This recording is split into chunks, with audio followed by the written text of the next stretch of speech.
लिखते हैं अहमद ईसा भाई, मेरा आपसे टिड्डियों के बारे में सवाल है कि आजकल पाकिस्तान में सिंध के इलाकों में बहुत बड़ी तादाद में टिड्डियां आई हुई हैं और लोग टिड्डियों को पकड़ पकड़ कर पका पकाकर बड़े मजे से खा रहे हैं। लोगों के टिड्डियां खाने की तो समझ आती है क्योंकि दुनिया में मुख्तलिफ लोग मुख्तलिफ अशिया और जानदारों को खाते हैं। यहाँ तक कि चीन के लोग तो हर जानदार शय खा जाते हैं। लेकिन मेरा सवाल यह है कि बहुत से मुसलमान उलमा ना सिर्फ टिड्डी के हलाल होने के फतवे दे रहे हैं बल्कि टिड्डी खाना मोहम्मद अलैहिस्सलाम की सुन्नत करार दे रहे हैं।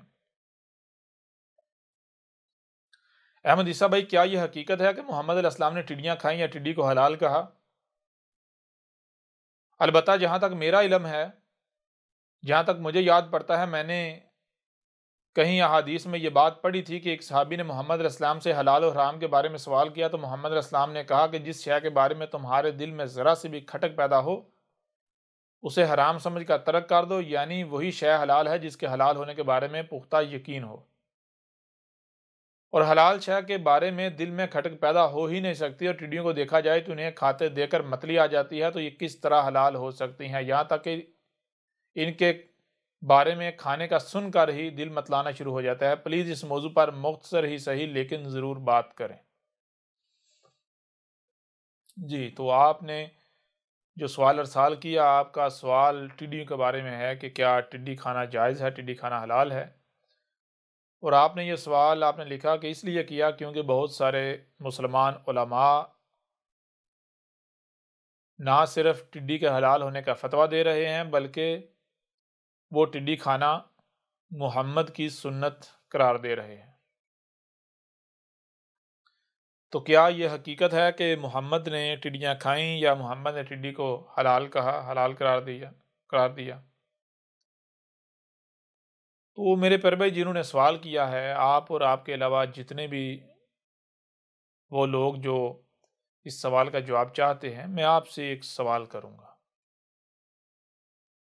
उसके बाद आप खुद फैसला कर लीजिएगा कि क्या ये जो कुछ किया जा रहा है, यानी टिड्डियाँ खाई जा रही हैं, ये ठीक किया जा रहा है, ठीक है, हलाल हैं टिड्डियाँ? और जो इनके हलाल होने के हक में फतवे दिए जा रहे हैं या जो इसको सुन्नत मोहम्मद की सुन्नत करार दिया जा रहा है, साबित किया जा रहा है, ये बात ठीक है या फिर हकीकत इसके बरक्स ना सिर्फ हो सकती है बल्कि है? मैं आपसे सवाल ये करता हूं कि मुझे आप ये बताएं कि दुनिया में कोई भी शख्स कोई भी काम करता है, बिलखसूस ऐसा काम कि जिसके बारे में उसे खदशा हो कि अगर मैं ये काम करूंगा तो लोग मेरे ऊपर उंगली उठाएंगे, एतराज़ उठाएंगे, तो क्या वो ऐसे ही काम करना शुरू कर देगा? आप थोड़ा सा भी गौर करेंगे या आप माशरे में मुशाहदा करेंगे तो आपके ऊपर ये बात बिल्कुल वाज़ेह हो जाएगी और आपका जवाब यही होगा कि कोई भी ऐसा शख्स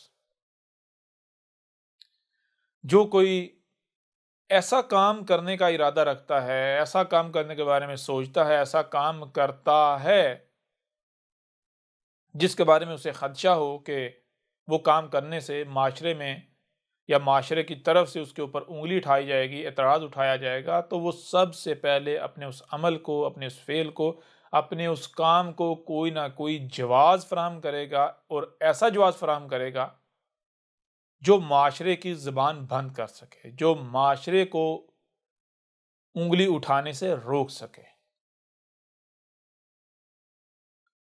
तो जब इस सवाल का जवाब ये है तो मैं आपसे सवाल करता हूँ कि ये जो लोग टिड्डियाँ खाने वाले हैं या टिड्डी के हलाल होने का फतवा देने वाले हैं, क्या ये ऐसे ही ये काम करना शुरू कर देंगे? क्या इनको नहीं पता, या मिसाल के तौर पर जो टिड्डियाँ खाने वाले हैं, क्या टिड्डियाँ खाने वालों को टिड्डियाँ खाने से कबल ये सोच नहीं आई होगी कि जब हम ये फ़ेल करेंगे तो माशरे की तरफ से हमारे ऊपर उँगली उठाई जाएगी, हमें पॉइंट आउट किया जाएगा, हमारे ऊपर एतराज़ उठाया जाएगा?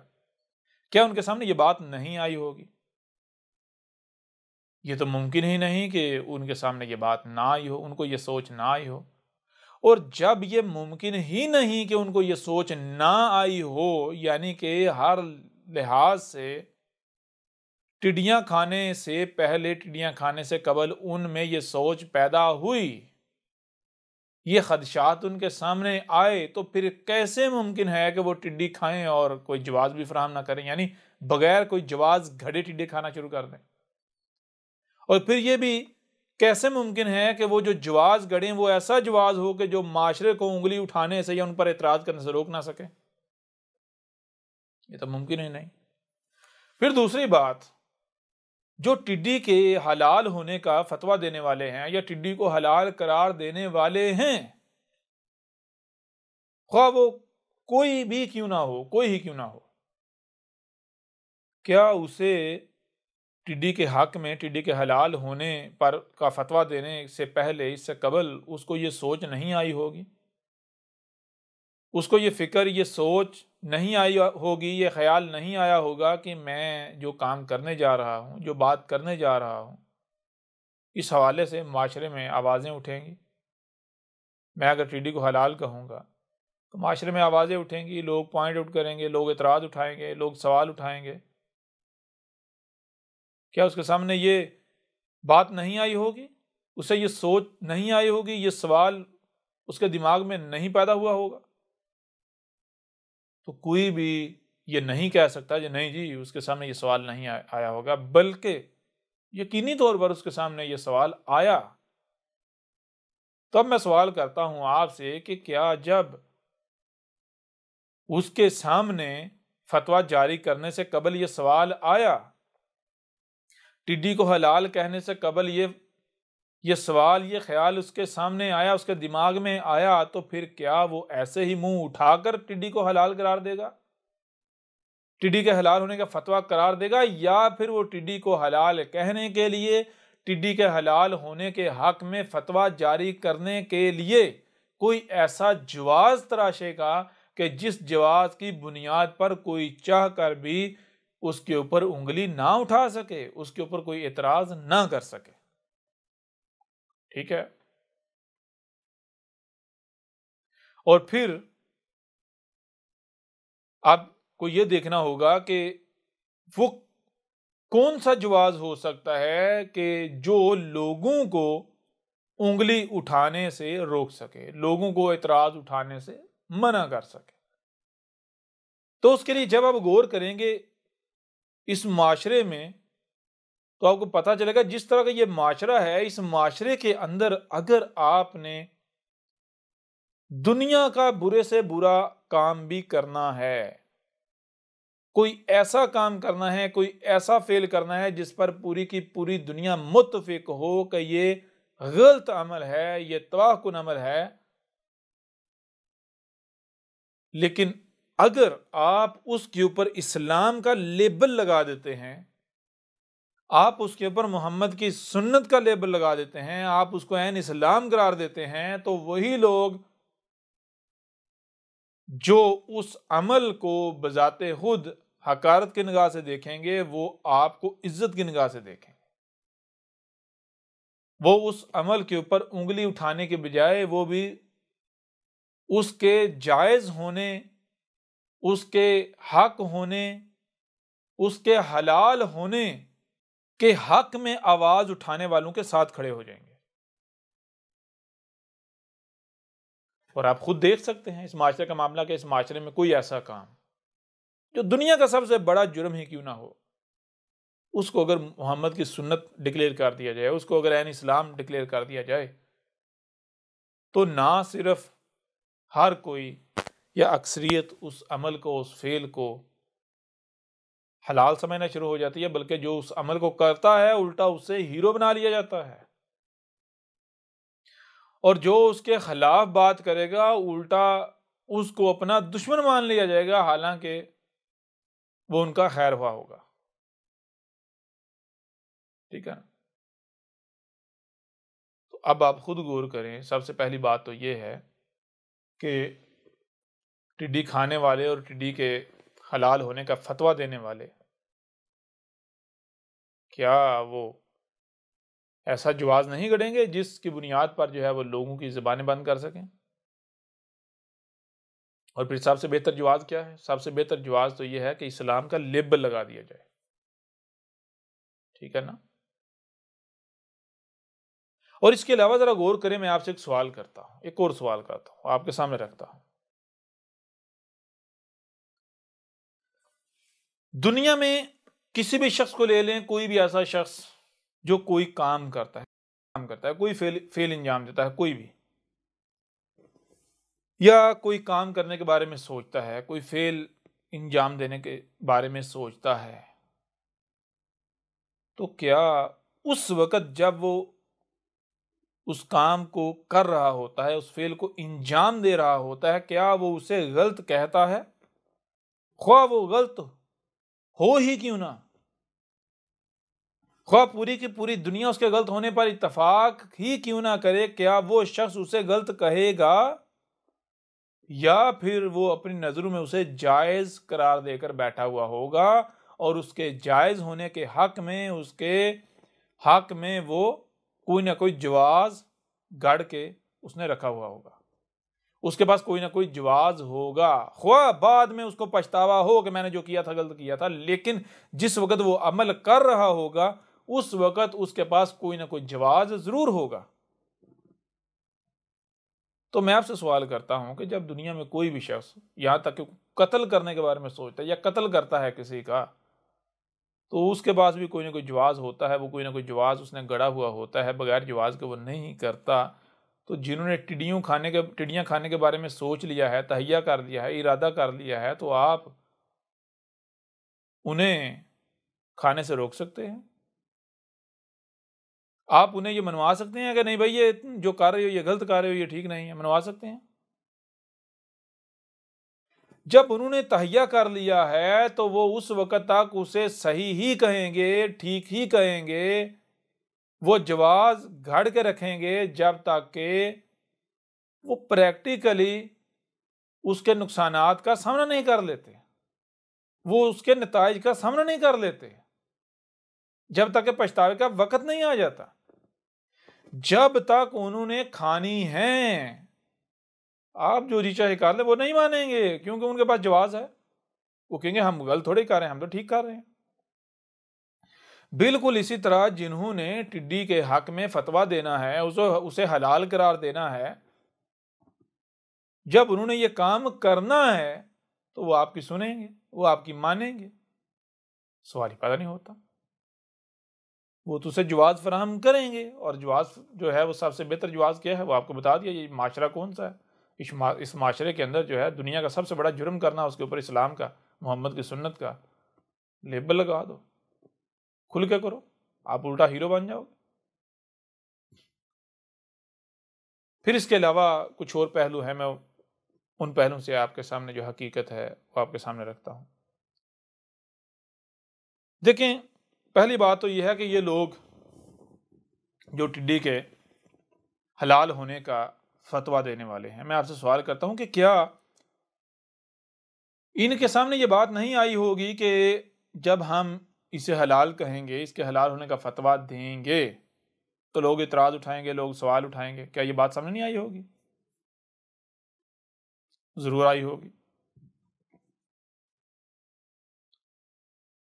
तो फिर मुझे ये बताएं कि क्या ये ऐसे ही इसे हलाल कह देंगे, ऐसे ही इसे इसके हलाल होने का फतवा दे देंगे कि बाद में जब लोग इतराज़ात उठाएं, सवालात उठाएं, तो ये आगे से ढेर हो जाएं?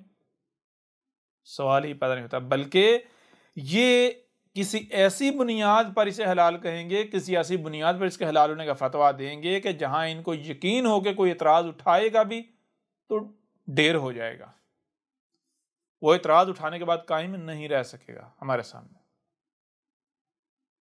और वो क्या है? जैसा कि पहले आपको बता दिया ना, नबी पाक की सुन्नत, मोहम्मद की सुन्नत। ये काम तो मोहम्मद ने किया था या मोहम्मद ने इसे जायज कहा था। अब ये कहां से लेकर आते हैं, गौर कीजिएगा। इसमें कोई शक नहीं है, इसमें कोई दो राय नहीं है कि बहुत सारी ऐसी रवायात मौजूद हैं जिनमें यह बात मिलती है कि मोहम्मद ने अपने साहब को टिड्डी खाने की इजाजत दी। लेकिन सवाल यह बताता है कि क्या इस बुनियाद पर कोई भी उठकर यह फतवा दे सकता है कि टिड्डी खाना हलाल है, टिड्डी हलाल है, या कोई भी टिड्डी को हलाल करार दे सकता है? कोई भी इस बुनियाद पर उठकर टिड्डी खा सकता है? सवाल तो ये पैदा होता है। क्योंकि जब आप गौर करेंगे उन रवायात में, जिन रवायात की बुनियाद पर आई टिड्डी को हलाल करार दिया जा रहा है, टिड्डी के हलाल उनके फतवे दिए जा रहे हैं, वो रवायात हैं क्या? उन रवायात में बात क्या है? सबसे पहला जो नुक्ता आपको उन रवायात में मिलेगा, नजर आएगा, वो क्या है? वो नुक्ता ये है कि मोहम्मद ने अपने साथियों को टिड्डी खाने की इजाजत दी। कब दी? जब उन्होंने इजाजत तलब की। इजाजत तलब की। अब यहां सवाल यह पैदा होता है कि अगर टिड्डी हलाल थी तो उनको इजाजत तलब करने की जरूरत क्यों पेश आई? टिड्डी अगर हलाल थी तो उनको टिड्डी के हवाले से इजाजत तलब करने की जरूरत क्यों पेश आई? हाँ, यहां यह कहा जा सकता है कि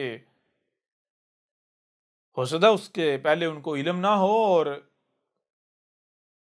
उनको ना पता हो हलाल है या हराम है, ये जानने के लिए उन्होंने सवाल किया हो। तो यहां सवाल ये पैदा होता है, फिर ये देखा जाएगा कि अगर उन्होंने इस नीयत से सवाल किया, यानी उन्हें ये नहीं तो पहले नहीं इल्म था कि टिड्डी हलाल है या हराम, और ये जानने के लिए सवाल किया क्या हलाल है या हराम, तो ऐसा सवाल आम हालात में, आम औकात में होना चाहिए, टिड्डी हलाल है या हराम। लेकिन जब आप उन रवायात को देखें तो आपके ऊपर बिल्कुल वाज़ेह हो जाएगा कि मोहम्मद के साथियों ने आम हालात में सवाल नहीं किया, ना ही आम हालात में इजाजत तलब की, बल्कि मखसूस हालात में, मखसूस हालत में, मखसूस वक़्त में यह नहीं पूछा, यह सवाल नहीं किया कि यह हलाल है या हराम, बल्कि टिड्डी खाने की इजाजत तलब की। मतलब क्या? मतलब ये कि उनको पता था, उनको इल्म था कि यह चीज जो है यह हलाल नहीं है, हम इसे इस्तेमाल नहीं कर सकते, इसे इस्तेमाल करने की इजाजत नहीं है, लेकिन ऐसे हालात बन गए, ऐसा वक़्त आ गया कि जिस वक़्त में उन्हें मजबूरन इजाजत लेना पड़ी। ये तो सारा पसे मंजर खुद खुद ही वाज़ेह कर रहा है कि टिड्डी हलाल नहीं बल्कि हराम है। और जब आप रवायात को देखेंगे तो आपके ऊपर बिल्कुल वाज़ेह हो जाएगा, हाँ बिल्कुल, जंग की हालत में, लड़ाई की हालत में जब सहराओं में थे, खाने को कुछ नहीं था, पीने को कुछ नहीं था, भूख की शिद्दत थी, तो जान बचाने के लिए, जान बचाने के लिए, यानी खाने को नहीं है, पीने को कुछ नहीं है, सहराओं में हैं, बस्तियों से, शहरों से बाहर हैं, सहराओं में दुश्मन के साथ लड़ाई में हैं, ऐसी हालत में हैं, तो इस हालत में वहां देखा कि वहां खाने को और कुछ नहीं है, क्या है? टिड्डी है। तो पूछा कि क्या हम टिड्डी खा सकते हैं? यानी अब देखें ना, जब आप ऐसी हालत में हो जाते हैं, आ जाते हैं कि जिस हालत में आपके सामने दो ही चॉइसेस हो, दो रास्ते हो। पहला रास्ता यह है कि आप भूख से मर जाएं, दूसरा रास्ता यह है कि आप जान बचाने के लिए वो शय जो आम हालात में जायज़ नहीं है, आम हालात में हलाल नहीं है, जिसे किसी भी सूरत आम हालात में इस्तेमाल नहीं किया जा सकता, बाअमर मजबूरी, मजबूरी की वजह से उसको इस्तेमाल करके तो इस वक़्त को गुजार लिया जाए, सर्वाइव कर लिया जाए, जान बचा ली जाए। ये दो रास्ते। तो मैं आपसे सवाल करता हूं कि अक्लमंद शख्स क्या करेगा? क्या मौत को गले लगा लिया जाएगा? जिम्मेदारियों से भागा जाएगा? जिम्मेदारी से भागने के लिए मौत को गले लगा लिया जाएगा, या फिर उस वक्ती तौर पर उन हालात से निकलने के लिए, उस सख्ती का मुकाबला करने के लिए, जान बचाने के लिए, आम हालात में जिस चीज़ के इस्तेमाल की इजाज़त नहीं है, उस शय को इस्तेमाल करके उस वक़्त से निकल लिया जाएगा। हकीकत आपके सामने है। और यही हुआ कि जंग की हालत में है, सहराओं में है, बस्तियों में नहीं है, शहरों में नहीं है, बियाबानों में है, सहराओं में है, जहां खाने को कुछ नहीं है, पीने को कुछ नहीं है, तो वहां या तो आप भूख से मर जाएं, दूसरी सूरत यह है कि वहां पर एक ऐसी शय मौजूद है जो आम हालात में, आम औकात में, जिसके खाने की किसी भी सूरत इजाजत नहीं है, हराम है। हाँ, यहां पर अगर उसे इस्तेमाल कर लिया जाता है तो जिंदा बच सकते हैं, यानी जिंदा बचने के लिए उसे इस्तेमाल कर लिया जाए।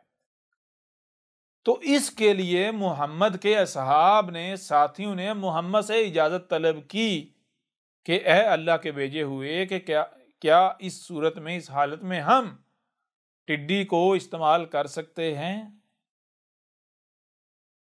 तो ऐसी सूरत में फिर क्या किया, मोहम्मद ने उन्हें टिड्डी खाने की इजाजत दे दी, लेकिन इसका मतलब यह नहीं है कि टिड्डी को हलाल करार दे दिया, भाई ये पक्की पक्की हलाल हो गई, नहीं। मखसूस वक़्त, मखसूस हालात। और जब आप कुरान से सवाल करें तो आपको कुरान भी यही जवाब देगा। कुरान क्या बताता है? कुरान ये कहता है कि जब तुम हालत इज़्तिराब में होते हो, यानी ऐसी हालत में कि जब तुम्हारे सामने दो रास्ते होते हैं। पहला रास्ता यह है कि अब सारी बात है, खाने को कुछ भी हलाल नहीं है तो भूख से मर जाया जाए। दूसरा रास्ता यह है कि खाने को है लेकिन क्या है? खबीस है, वो है जिसके खाने की इजाजत नहीं दी गई। तो कहा ऐसे हालात में पहले रास्ते को गले ना लगाओ, मौत को गले ना लगाओ, बल्कि उस वक़्त से निकलने के लिए, अपनी जान बचाने के लिए, वो जो हराम है, जिसको खाने की आम हालात में, आम औकात में इजाजत नहीं है, उसको इस्तेमाल कर सकते हो, कर लो, लेकिन कितना? कहा जान लो, उसको अपना रिज़्क नहीं बना लेना प्रॉपर, उसको अपने लिए हलाल नहीं ठहरा लेना, नंबर एक। नंबर दो, पेट भरने के लिए नहीं खाना, मजे लेने के लिए नहीं खाना, बल्कि जिंदा रहने के लिए खाना है। ठीक है? तो जो जिंदा रहने के लिए खाएंगे उनके ऊपर कोई जुर्म नहीं है, कोई गुनाह नहीं है, उन्होंने कोई जुर्म नहीं किया। लेकिन अगर वहां ऐसी हालत में भी आपने पेट भरने के लिए खाया, पेट भर के खाया, मजा लेने के लिए खाया, मजे के लिए खाया, ना कि जान बचाने के लिए, तो फिर आपने जुर्म किया, आप बागी बने। ठीक है ना? तो इन हालात के तहत रब ने खिंजीर खाने की इजाजत दे दी। खिंजीर किसे कहते हैं? खिंजीर का मतलब ये नहीं कि वो चार टांगों वाला जानवर, नहीं। खिंजीर कहते हैं खबाइस को, हर किस्म की खबीस शय जिसे, जो कि हराम है, जिसे खाने की इजाजत नहीं दी गई। हाँ, मखसूस हालात में, मखसूस औकात में, जब उनके अलावा और कुछ मुयस्सर ही नहीं, तो दो ही सूरतें, या तो उसके जरिए से जान बचा ली जाए या फिर मौत को गले लगा लिया जाए। तो मौत को गले लगाने से बेहतर है उन अशिया को इस्तेमाल करते हुए जान बचा ली जाए। लेकिन उनको इस्तेमाल करना है किस किस लिए? पेट भरने के लिए नहीं, मजा लेने के लिए, जायके के लिए नहीं, बल्कि जान बचाने के लिए, उन मखसूस औकात से, मखसूस हालात से निकलने के लिए, उन हालात का मुकाबला करने के लिए, सर्वाइव करने के लिए, जान बचाने के लिए। बिल्कुल इसी तरह मोहम्मद ने टिड्डी खाने की इजाजत दी। ठीक है? अब जब इन हालात में, इस सूरत में मोहम्मद ने टिड्डी खाने की इजाजत दी, तो मैं आपसे सवाल करता हूं, आप अगर इसकी बुनियाद पर कोई टिड्डी को हलाल करार देता है, टिड्डी के हलाल होने का फतवा देता है, या टिड्डी को हलाल समझता है, जायज करार देता है, जायज समझता है, या आम हालात में खाता है, तो मैं आपसे पूछता हूं कि क्या वो ठीक कर रहा है या फिर वो जुर्म कर रहा है, मुजरिम है? क्या वो अक्लमंद हो सकता है, या उससे बड़ा दुनिया में कोई और बेवकूफ है ही नहीं? क्या वो दीन की, हक की सूझबूझ रखने वाला है, या फिर वो जाहिल है, मुशरिक है, ख्वाहिशात की इतवा करने वाला है? तो अब ऐसे जितने भी लोग हैं जो इस बुनियाद पर, ऐसी रवायात की बुनियाद पर टिड्डी को हलाल करार दे रहे हैं, टिड्डी के हलाल होने के फतवे दाग रहे हैं, तो मुझे आप बताएं, क्या ऐसे लोग हक वाले हो सकते हैं? इनके अंदर अकल हो सकती है? ये अक्लमंद हो सकते हैं? ये इंसानियत की रहनुमाई के अहल हो सकते हैं? इनकी रहनुमाई में चला जा सकता है, इनके पीछे चला जा सकता है? आप खुद फैसला कर लें। फिर इसके अलावा मैं ऐसा करता हूं, हम ऐसा करते हैं कि ये जिस कुरान के ये दावेदार है, कुरान कुरान कुरान कुरान, अब पता चलता है ये कुरान को कितना मानते हैं। इसी कुरान से हकीकत हम आपके सामने रखते हैं, टिड्डी का नाम लेकर। इस कुरान में टिड्डी का जिक्र किया गया है। कैसे किया है, किस सूरत में किया गया है, उसको जानने के लिए, उसको सामने रखने से पहले एक चीज आपको जानना जरूरी है आपके लिए। वो क्या है? वो ये जानना लाजिम है कि आपको ये इल्म होना चाहिए कि इस कुरान में है क्या। क्योंकि जब आप इस कुरान को उठाकर देखेंगे तो आपको पता चलेगा इस कुरान में उन लोगों का जिक्र है जो पहले गुजर चुके हैं, वो पहली अक़वाम, आपको ये नजर आएगा। लेकिन जब कुरान से सवाल किया जाए तो कुरान कहता है कि इस कुरान में उन लोगों का जिक्र नहीं है वो जो गुजर चुके हैं।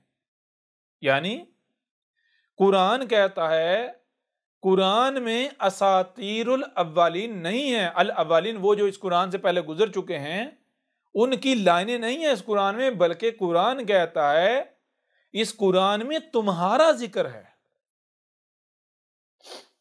लक़द अंज़लना इलैकुम किताबन फीही ज़िक्रुकुम अफ़ला ताक़िलून। कुरान ये कह रहा है, देखिए रब कह रहा है इस कुरान में कि क्या हमने तुम्हारी, जरा तुम तहकीक करो, तुम्हें सुनने के लिए कान, देखने के लिए आंखें दी गई, जो सुनाई और दिखाई दे रहा है उसे समझने की सलाहियत दी गई, तो इन सलाहियतों का जरा इस्तेमाल करो, तहकीक करो, गौर फिक्र करो, और फिर बताओ क्या तुम्हारी तरफ हमने एक किताब नहीं भेजी हुई? तुम्हारी तरफ एक किताब नहीं भेजी हुई, यानी एक ऐसी किताब जिसके ऊपर तुम सब का इत्तफाक है कि ये रब्बुल आलमीन की तरफ से है ना, जिसे तुम कुरान कहते हो, हाज़ल कुरान, ये कुरान। अगर अब कह रहे इसमें क्या है, फीही ज़िक्रुकुम, इसमें तुम्हारा ही जिक्र है, और तुम क्या कहते हो? कुरान ये भी बताता है, तुम कहते हो इसमें असातिरुल अव्वलीन है, तुम कहते हो हमारा इसमें जिक्र है ही नहीं, इसमें तो जो पहली कौम है, पहले लोग, उनका जिक्र है, उनकी लाइनें हैं। कुरान ये कह रहा है, रब ये कह रहा है इस कुरान में उनका जिक्र नहीं, तुम्हारा जिक्र है। तुम क्यों कहते हो उनका जिक्र है? क्योंकि बज़ाहिर तुम्हें उनका जिक्र नजर आता है, उनके नाम नजर आते हैं। तो कुरान क्या कहता है? कुरान कहता है कि ये उनका जिक्र नहीं है, बल्कि उनको तो सलफ यानी गुजरा हुआ कर दिया, ना सिर्फ गुजरा बल्कि मसल कर दिया बाद वालों के लिए, इसलिए इस कुरान में उनकी मसलों से तुम्हारा जिक्र है, उनकी मसलों से तुम्हारा जिक्र है।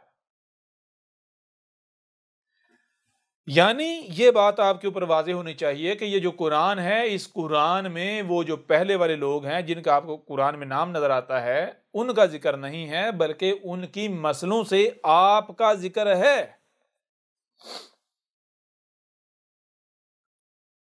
अब जरा आए कुरान में देखें, कुरान क्या कहता है। कुरान ये कहता है कि जो आले फ़िरौन थे उनको हमने एक बड़े अजाब में गर्क करके सफाहसी से मिटा दिया, बाद वालों के लिए निशान इबरत बना दिया। लेकिन वो जो बड़ा अजाब था, जिस अजाब में हमने उनको गर्क करके सफाहसी से मिटा दिया, उन्हें बाद वालों के लिए इबरत का निशान बना दिया, उस अजाब के ऐन कबल, उस अजाब से ऐन कबल हमने उन्हें उस अजाब से मुतनबा करने के लिए बतौर इंतवा छोटे छोटे अजाब उनके ऊपर लाए,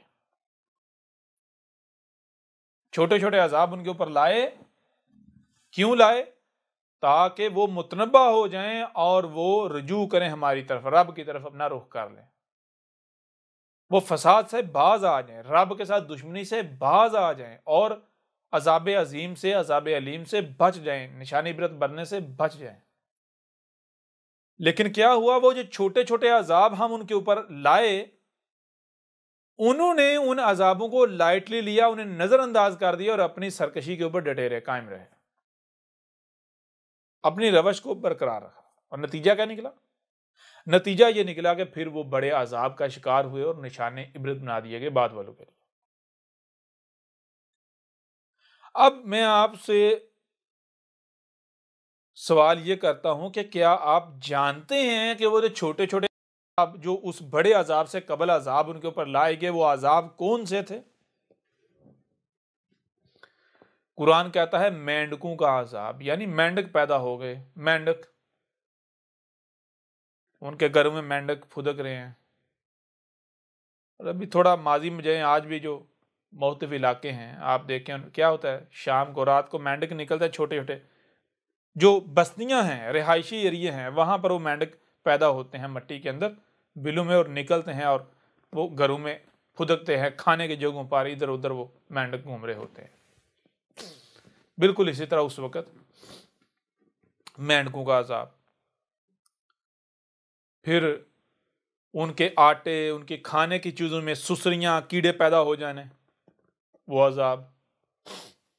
फिर इसके अलावा जुओं का अजाब, जुएं, उनके सरों में जानवरों को हर जुएं पड़ जाने। फिर उसके अलावा कुरान कहता है कि उनके ऊपर टिड्डियों का अजाब लाया, टिड्डियों ने हमला किया, टिड्डियां आई। टिड्डियों को क्या कहा? अजाब। उस कौम ने उन्हें अजाब नहीं समझा, उस कौम ने मुतनब्बा होने की बजाय उन अजाबों को एंजॉय किया, लाइटली लिया, नॉर्मल, उनको मामूल लिया, मामूल के तौर पर। नतीजा क्या निकला? नतीजा ये निकला कि वो कौम, फिर वो जो आले फिरौन थे, आले फिरौन सफाहासी से मिटा दिए गए। अब सबसे पहली बात तो यह है कि क्या कुरान में असातीरुल अव्वलीन है, जो कि आपके ऊपर वाज़ेह हो गया? नहीं, बल्कि अल अव्वलीन की मसलों से बाद होने का जिक्र, यानी आज का जिक्र है। तो मैं आपसे सवाल करता हूं, जरा गौर करें कि कुरान के बाद आज तक क्या ऐसे अजाब आए? तो जब आप गौर करेंगे आपको ऊपर वाज़ेह हो जाएगा कि भाई ये अजाब तो आज आ रहे हैं। जैसे आले फिरौन को मेंढकों का सामना था, इसी तरह छोटे छोटे मेंढक, जैसे उनको जूं का सामना था आज, जिसे डेंगी कहते हैं, मच्छरों का अजाब, जैसे उनके ऊपर टिड्डियों का अजाब आया, बिल्कुल ऐन उस तरह आज टिड्डियों का अजाब आ रहे या नहीं आ रहे? कुरान टिड्डियों को अजाब कह रहा है, और हैरान कुन तौर पर इस कौम का मामला क्या है? इस कौम का मामला बिल्कुल वही है जो आले फिरौन का मामला था। कुरान टिड्डियों को अजाब कह रहा है, रब टिड्डियों को अजाब कह रहा है, और ये खुद को मुसलमान कहलवाने वाले कैसी अजीब कौम है, ये उस अजाब के हलाल होने के फतवे जारी कर रहे हैं, उस अजाब को हलाल कह रहे हैं, हलाल साबित कर रहे हैं।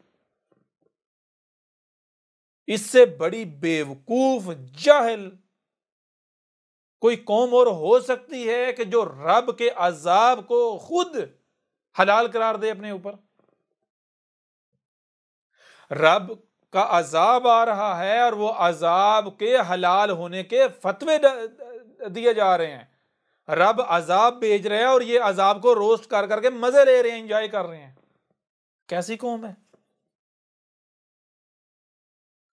फिर इससे बढ़कर एक और बात जो गौर करने वाली है, वो क्या? वो ये कि जब आपके ऊपर ये वाज़ेह हो गया कि कुरान में असातीरुल अव्वलीन नहीं बल्कि अल अव्वलीन की मसलों से आज तुम्हारा जिक्र है, आज का जिक्र है, तो फिर सवाल ये पैदा होता है, गौर करें कि जब आले फिरौन को इन अजाबों का सामना था तो क्या उस वक़्त कोई ऐसा शख्स, ऐसा फर्द मौजूद था जो रब का भेजा हुआ था, जो रब की तरफ से, जो रब की ज़बान था, मुतनबा कर रहा था आले फिरौन को? वो कह रहा था ये अजाब है, उनको रब की तरफ बुला रहा था, उनके ऊपर उनके फसाद को वाज़ेह कर रहा था।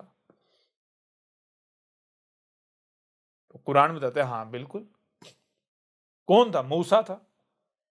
तो जब कुरान में असातीरुल अव्वलीन नहीं बल्कि अल अव्वलीन के मसलों से आज का जिक्र है, तो फिर जरा बताएं, जब इन अजाबों ने आना था तो उस वक्त, उस दौरान रसूल ने मौजूद होना था या नहीं होना था? कुरान तो कह रहा है जब ये अजाब आने हैं तुम्हारे ऊपर, उस वक्त रसूल का मौजूद होना नागुज़ीर है। ना रसूल का मौजूद होना नागुज़ीर है, बल्कि उस वक्त रसूल तुम्हें इन अजाबों से मुतनब्बा करेगा। और ये अजाब कब होंगे? ये अजाब ऐसे एक बड़े अजाब से ऐन पहले होंगे जिस अजाब में तुम्हें सफ़ा हसी से मिटा दिया जाएगा अगर तुमने इन अजाबों से मुतनब्बा होते हुए अपना रुख रब की तरफ ना किया। ठीक है,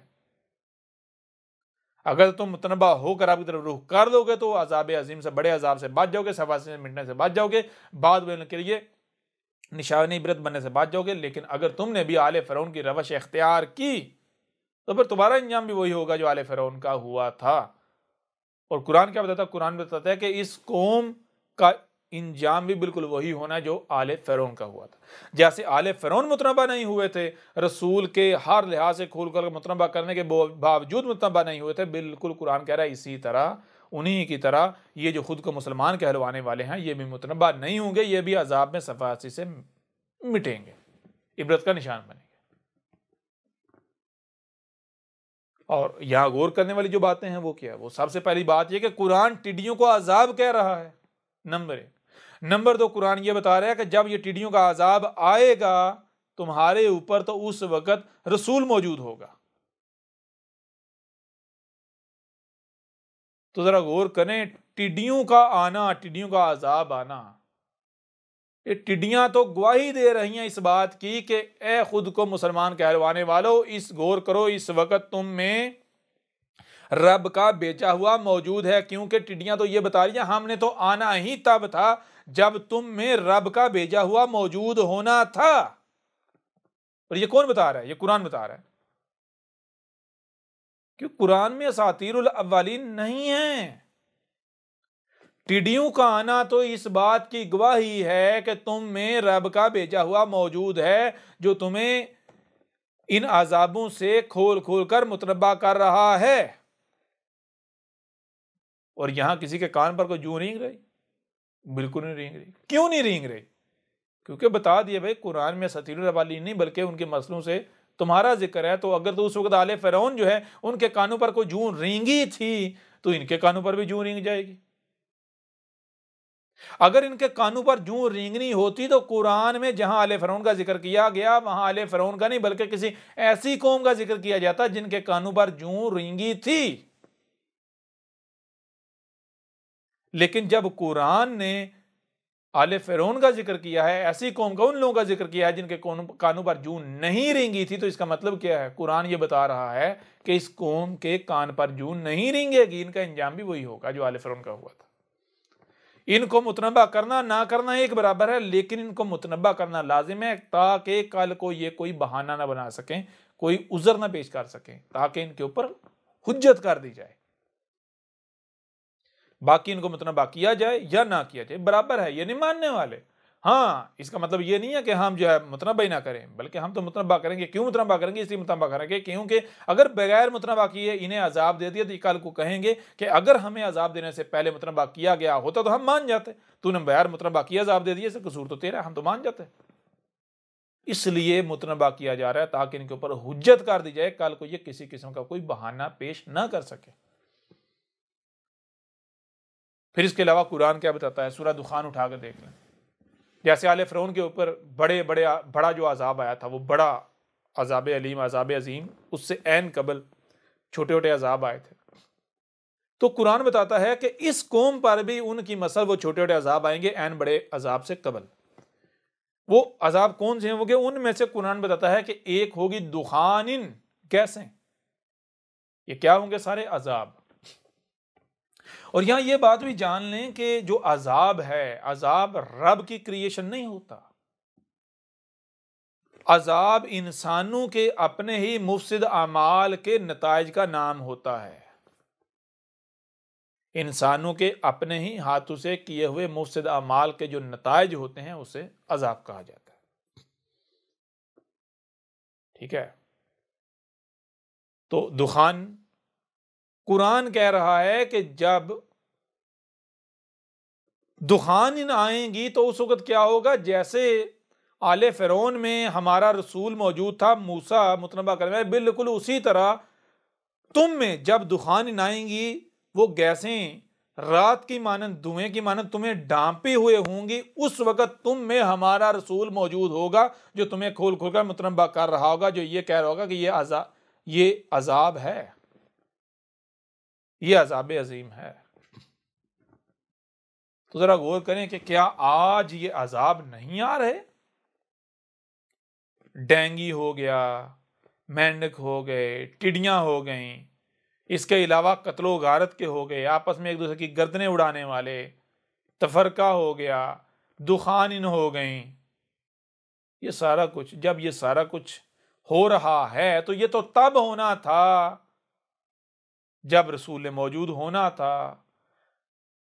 जब ये सब होना था उस वक्त रसूल ने मौजूद होना था, तो ऐसा कैसे मुमकिन है ये सब हो रहा हो और रसूल मौजूद ना हो? ऐसा कैसे मुमकिन है ये सब हो रहा हो और रसूल मौजूद ना हो और खोल खोल का मुतनबा ना कर रहा हो? इन सारी चीजों का आज मौजूद होना इस बात की गवाही है कि रसूल मौजूद है, खोल खोल कर मुतनबा कर रहा है। ठीक है।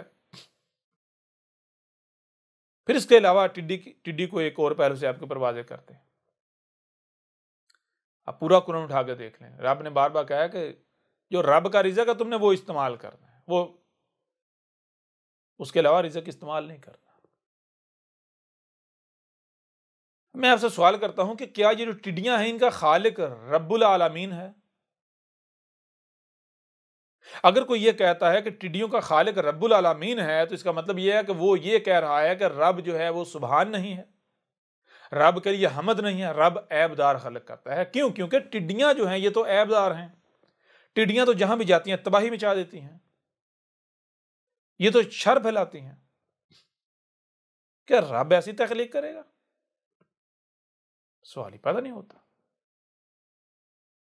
रब की जो तख्लीक है वो फितरत में तबाही का बायस नहीं बनती, फितरत के साथ मुतसादम नहीं होती, बल्कि वो फितरत के साथ मुताबिकत रखती है, वो फितरत के लिए तहफ़्फ़ुज़ का बायस बनती है, वो फितरत को तहफ़्फ़ुज़ फराहम करती है, ना कि फितरत में तबाही फैलाती है। ठीक है ना? तो अगर तो टिड्डियों में हमद है, अगर तो टिड्डियां फितरत में, नेचर में तबाही नहीं फैलाती बल्कि तहफ़्फ़ुज़ की ज़मानत है, तहफ़्फ़ुज़ फराहम करती हैं, फिर तो रब की तख्लीक है। लेकिन अगर टिड्डियों में शर है, टिड्डियों में हमद नहीं है, तबाही है, नुकसान है, ऐबदार है, तो फिर ये रब की तख्लीक हो सकती? सवाल ही पैदा नहीं होता। ये बात अलग है कि ये मखलूक़ात कैसे वजूद में आती हैं, इसके ऊपर हम तफसील के साथ बाद में बात करेंगे। लेकिन ये जान लें कि जो टिड्डियां हैं, ये जो मच्छर हैं, ये जितनी भी खबीस मखलूक़ात हैं, ये रब की तख्लीक नहीं है, बल्कि ये इंसानों के तरक्की के नाम पर अपने ही हाथों से किए हुए मुफसिद अमाल के नताइज हैं। जब आप फितरत में छेड़छाड़ करोगे, अलमीज़ान में तवाज़न में खसारा करोगे, तवाज़न में बिगाड़ पैदा करोगे, तो जारी बात है फिर जो चीज़ वजूद में आएगी बिगड़ी हुई पैदा आएगी ना। फिर उसका खालिक रब नहीं, वो जिम्मेदारी रब के ऊपर नहीं जाएगी, वो जिम्मेदारी तुम्हारे ऊपर जाएगी। ठीक है ना? तुमने शिरक किया, मुदाखलत की रब के काम में। जब इंसान रब के काम में मुदाखलत करेगा तो तबाही ना हो, ऐसा कैसे मुमकिन है? मिजान में खसारा ना हो, ऐसा कैसे मुमकिन है? होकर रहेगा। इस पहलू से भी आपके ऊपर बिल्कुल खोलकर वाजे कर दिया है कि टिड्डियां जो हैं ये रब की तख्लीक नहीं है, ये रब का रिज़्क नहीं है, बल्कि टिड्डियों को तो रब अजाब कह रहा है, और अजाब रब की तख्लीक नहीं होता, अजाब इंसानों के अपने ही हाथों से किए हुए मुफसिद अमाल के नताइज होते हैं, नतीजा होता है। पूरा कुरान उठाकर देख लें, आपके ऊपर बिल्कुल वाज़ेह हो जाएगा। रब क्या कहता है? रब कहता है अजाब के खालिक हम नहीं हैं, अजाब इन्होंने इंसान खुद अपने हाथों से गढ़ते हैं, तख्लीक करते हैं। अजाब के जिम्मेदार इंसान खुद होते हैं। ठीक है? रब क्यों अजाब तख्लीक करेगा? क्योंकि अजाब तो तबाही होती, हलाकत होती। रब ऐसा क्यों करेगा? रब तो सुभान है, रब के लिए तो है ही अलहमद। लिहाजा ये हैं हकायक। जब ये हकायक आपके सामने रखे हैं, अब इन हकायक की रोशनी में आप खुद फैसला करें कि ये जो लोग टिड्डी के हक में फतवे देने वाले हैं, टिड्डी को हलाल करार देने वाले हैं, टिड्डी खाने वाले हैं, क्या ये अक्लमंद हो सकते हैं? क्या ये हक वाले हो सकते हैं?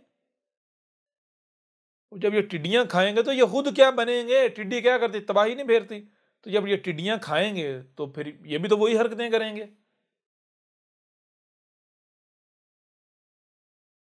बहरहाल ये बातें इन मुसलमानों से करना तो ऐसे जैसे दीवार के साथ टकरे मारना। इनको क्या पता अमाल कैसे वजूद में आते हैं, अमाल होते क्या है, एक्शन होते क्या हैं, कैसे वजूद में आते हैं, इनको क्या पता, किसी चीज का इनको पता। इनके साथ अक्ल वाली बात करना, ये तो ऐसे ही है जैसे बैल को सुरख कपड़ा दिखाना। ये तो इस तरह की कौम है। अब ये हकायक आपके सामने है, अकल आपके पास है, सोचने समझने की सलाहियत आपके पास है, आप खुद फैसला करें, आपके ऊपर वाज़ेह हो जाएगा हक क्या है बातिल क्या है। और इसके बाद हक को तस्लीम करना या तस्लीम करने से इनकार करना, इसका इख्तियार आपके पास है। हाँ, अगर आप तस्लीम करते हैं तो हमारा फायदा नहीं करेंगे, फायदा आपका अपना है। और अगर आप इनकार करते हैं तो तब भी नुकसान हमारा नहीं करेंगे, नुकसान आप अपना करेंगे। अगर आप तस्लीम करते हैं तो तस्लीम करके हमारे ऊपर कोई एहसान भी नहीं करेंगे, बल्कि एहसान तो उल्टा हम आपके ऊपर कर रहे हैं कि एक ऐसे दौर में जब जलाल मुबीन है, हर तरफ हैं ही गुमराहियां, उस वक़्त में, उस दौर में हम आपको रास्ता दिखा रहे हैं, हम आपके ऊपर हक वाज़े कर रहे हैं, सारी दुनिया की दुश्मनी मोल लेकर,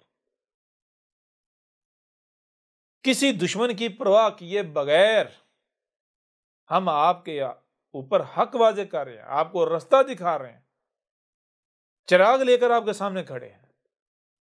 तो एहसान तो हम कर रहे हैं, कुर्बानियां हम दे रहे हैं, सब्र हम कर रहे हैं, तकलीफें हम बर्दाश्त कर रहे हैं, और ये पैगाम, ये हक, ये रोशनी आप तक पहुंचा रहे हैं। तो आप अगर मानेंगे तो आप हमारे पर एहसान नहीं करेंगे, बल्कि ये हम एहसान कर रहे हैं। मानेंगे आपका अपना फायदा, नहीं मानेंगे नुकसान भी आपका, हमारा कुछ नहीं बिगड़ेगा। बाकी ये जो खुद को मुसलमान कहलवाने वाले हैं, इनका इंजाम क्या है किसी दूसरे को बताने की जरूरत ही कोई नहीं है। खुद गौर कर लें, टिड्डियों को रब कह रहा है अजाब, और ये उस अजाब को रोस्ट कर करके खा रहे हैं। कैसी कौम है, रब अजाब भेज रहा है और ये कौम उस अजाब को रोस्ट कर करके खा रही, इंजॉय कर रही। कैसी अक्लमंद कौम है। रब अजाब भेज रहा है और ये कौम फतवे जारी कर रही है अजाब के हलाल होने के। कितनी अक्लमंद कौम है। अब ये इख्तियार आपके पास है, आप हक की तरफ आते हैं, हक को तस्लीम करते हैं और आप अपना दुनिया और आखिरत में फलाह का सौदा करते हैं, या फिर आप जैसे आपके आबाओ अजदाद गुमराह थे,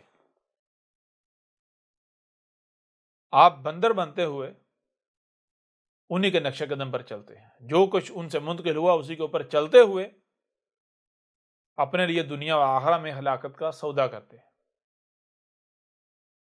आपके आबाओ अजदाद गुमराह थे, इसमें कोई शक नहीं है। क्योंकि जरा आप देखें आपके आबाओ अजदाद ने आपको दिया क्या, जो आपके आबाओ अजदाद ने आपको दिया उसके ऊपर चलकर आज आपको मिला क्या। पूरी दुनिया में जिल्लत और रुसवाई, कत्ल गारत, तफरका, तबाहियां, हलाकतें, जिल्लत, मसगनत। तो अगर आपके आबाओ अजदाद से जो आपको मिला वो हक होता, वो हक पर होते, तो आपको ये सब मिलता, सवाल ही पैदा नहीं होता। अब ये फैसला आपने करना है, आप गधे के बच्चे बनते हैं, बंदर के बंदर ही रहते हैं, या फिर आप अकल के नाहुन लेते हैं, होश करते हैं, गौर व फिक्र करते हैं, हक की तरफ लपकते हैं। ये आपने खुद फैसला करना है। वरना हमारा काम था हक खोल खोल कर पहुंचा देना, जो कि हम आसान तरीके से पहुंचा रहे हैं, पहुंचा चुके हैं। अब कोई मानता है उसकी अपनी मर्जी, नहीं मानता उसकी अपनी मर्जी, मानता है उसका अपना फायदा, नहीं मानता उसका अपना नुकसान है। हमें कोई फर्क नहीं पड़ेगा। अगर कोई हमसे दुश्मनी करना चाहता है खुल के करे, मैदान खुला है। बकवासात करना चाहता है, गालियां देना चाहता है, तुहमतें लगाना चाहता है, मलामतें करना चाहता है, खुल के करें। जो लोग हमें गालियां देते हैं, बकवासात करते हैं, हमारे पर तोहमतें लगाते हैं, मलामतें करते हैं, फतवे लगाते हैं, दुश्मनी करते हैं, किसी हद तक भी दुश्मनी में जाते हैं, वो हमारे जूते की नोक पर, ठीक है। हम तो सूरज हैं, हम रोशनी पहुंचा कर रहेंगे, ठीक है। जो भी हमारे सामने आएगा उससे पसपा होना पड़ेगा। हमारा काम है खोल खोल कर मुतनबा करना, बाकी जो नहीं मानने वाले वो अपना इंजाम देख लेंगे। लिहाजा इस मौजू को यहीं पर क्लोज करते हैं।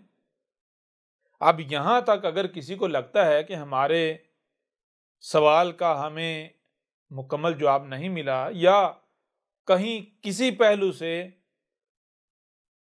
बात नहीं की गई, मजीद फलां पहलू से भी बात करनी चाहिए, तो आप अपने सवाल करें, हर पहलू से बात की जाएगी।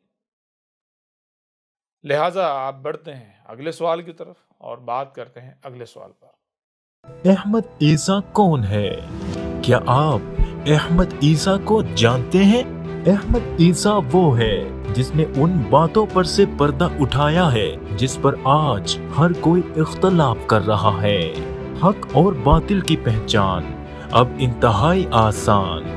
आज ही अल किताब को डाउनलोड करें।